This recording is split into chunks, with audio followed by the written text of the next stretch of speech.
Setiap pagi di TK Negeri Pembina Karangasem dimulai dengan tawa anak-anak yang datang penuh semangat. Di sekolah ini, setiap langkah kecil anak adalah bagian dari perjalanan belajar yang berarti. Namun, di tengah semangat itu, ada satu hal yang membuat saya merenung. Pojok baca di kelas belum dimanfaatkan dengan baik. Buku-buku hanya tersusun rapi dan jarang disentuh. Kami berdiskusi dalam komunitas belajar.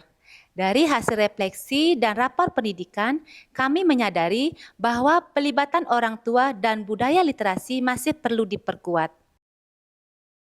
Saya Nikomang Adriani, guru di TK Negeri Pembina Karangasem.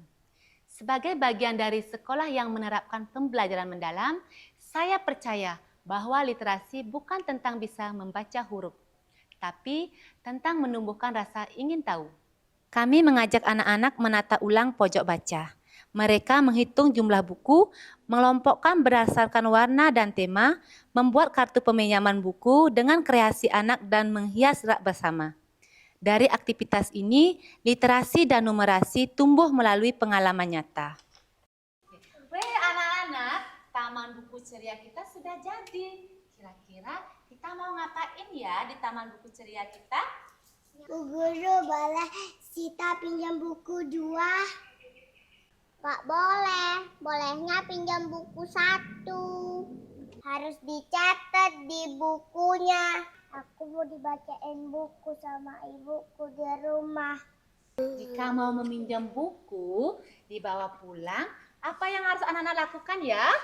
Catat di kartu. Oh, catat di kartu. Terus bagaimana lagi? Gak boleh dicoret-coret. Oh, nggak boleh dicoret kartunya. Terus apa lagi? Ada boleh dirobek. Tapi ibu saya pulang kampung. Siapa yang bacain, Bu Guru? Anak-anak terima kasih ya karena sudah bekerja sama dan saling membantu menyiapkan taman buku ceria.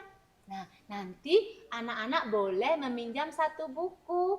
Ingat, kalau sudah meminjam buku, nanti anak-anak dibacain sama mama dan papa atau boleh sama kakaknya di rumah. Oke? Oke.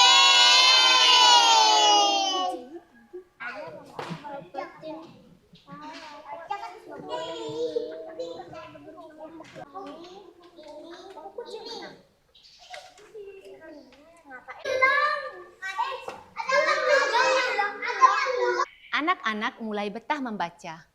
Buku bukan lagi benda diam, tetapi sumber cerita yang hidup. Dari sinilah langkah pertama dimulai. Kami memperluas kegiatan ini menjadi gerakan bersama. Anak boleh membawa pulang 1 buku setiap minggu. Orang tua kami libatkan untuk mendampingi anak membaca di rumah. Sekarang, anak saya setiap malam minta dibacakan buku sebelum tidur. Kami jadi lebih dekat. Kamu membawa garam, Budi membawa kapas, Pak Danu sudah menunggu. Segeralah berangkat, nih disuruh berangkat nih, ditaruh kapas, ditaruh garam. Saya jadi ikut belajar membaca cerita anak. Ternyata sederhana tapi sangat menyenangkan. Melalui kegiatan ini, literasi tumbuh dari hati, bukan paksaan. Anak bercerita kembali dengan cara mereka sendiri, lewat gambar, cerita lisan, atau ekspresi.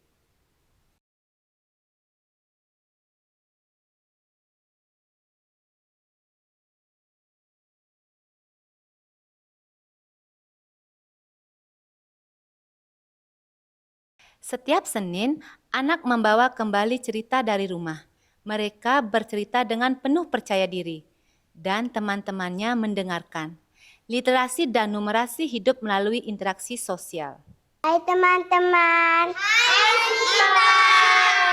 Sita mau cerita tentang di rumah.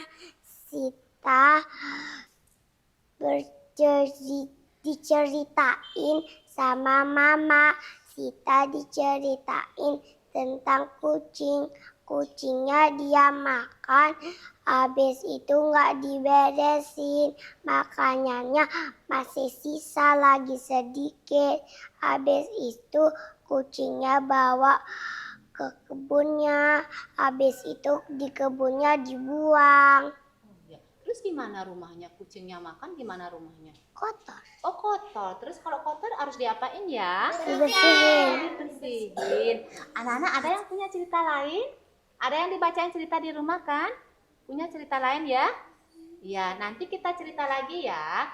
Sekarang bilang terima kasih sama Sita. Terima kasih Sita sudah berbagi cerita. Perubahan mulai terlihat. Pojok baca kami menjadi pusat kegiatan belajar. Anak-anak semakin senang membaca, orang tua terlibat aktif, dan buku pulang cerita datang menjadi salah satu program yang berdampak di sekolah kami.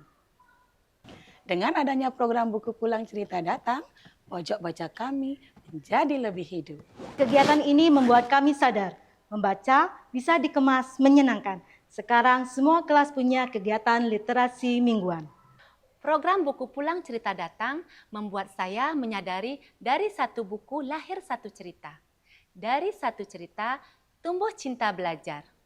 Literasi dan numerasi bukan sekedar kemampuan akademik, tapi cara anak memahami dunia.